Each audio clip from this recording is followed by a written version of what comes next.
Longtime viewers of my channel will know that one of my favorite smartwatch makers is Mobvoi. They've made a couple of my favorite Wear OS smartwatches of all time, most notably the Mobvoi TicWatch Pro 3 Ultra GPS. That is a heck of a mouthful of a name, but it is a heck of a smartwatch. I still really love that dual layer display. The battery life is really good, 2, 3, even 4 days on a charge. It still holds up today quite well, and I wear it a lot of the time depending on what phone I'm daily driving. However, as of late, there's been a really big problem for Mobvoi, and that's been their inability to update their watches to Wear OS 3, or now even later than Wear OS 3. They're getting more and more behind by the minute. Where has Wear OS 3 been for these watches? It was promised, but it's just not arrived yet. And guys, they put out a statement via Twitter that we will read here.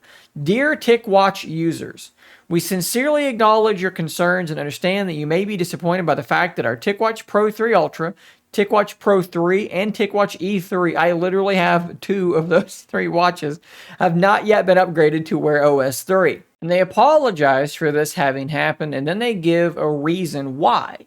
They say their TicWatch utilizes the SDW 4100 chipset and a Mobvoi proprietary dual system architecture. This necessitates further architecture upgrades and performance debugging when upgrading to Wear OS 3 to guarantee the highest level of software quality and user experience. Rest assured, we are actively working on this matter, and they say they're going to be conducting an extensive closed beta testing phase. Please stay tuned to our official announcements if you are interested in participating. Now, to my knowledge, Mobvoi's never really gone super far out of their way to explain, to clarify what their dual architecture system is all about. But if I'm going to speculate, I believe it's got something to do with their essential mode. Basically, they have your main processor, which is handling most of your tasks, doing, the stuff that you want your watch to be doing. But there's also this very low power processor that can kick in for tasks that don't require a lot of power. For instance, their essential mode, which is a thing where basically the watch turns into a dumb watch. It's still tracking heart rate and sleep and all of these things, but you're not getting your notifications. You're not basically doing any other smartwatch things. It basically just becomes a dumb watch / tracker.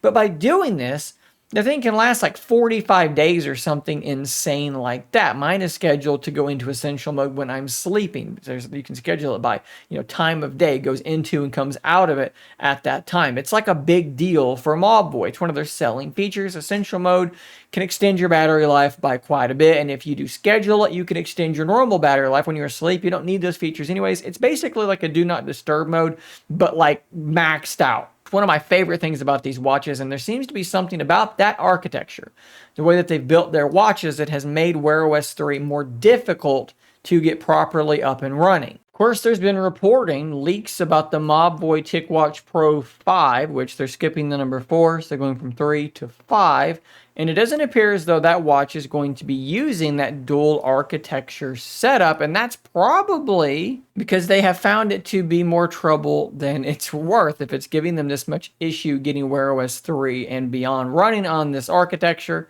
well, maybe that explains why they've switched to the W5 Plus platform, at least if those rumors end up being true. So there you go, guys. Quick update on those watches. I know that I've talked about them and I've kind of promoted them here just through the fact that I've had a really good experience with them and I've told you guys about it. And some of you have likely bought those watches based on my recommendations. So I felt like I needed to bring this bit of information to you.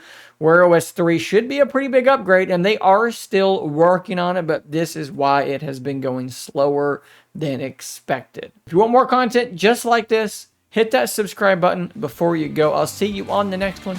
And until next time, stay nerdy, my friends.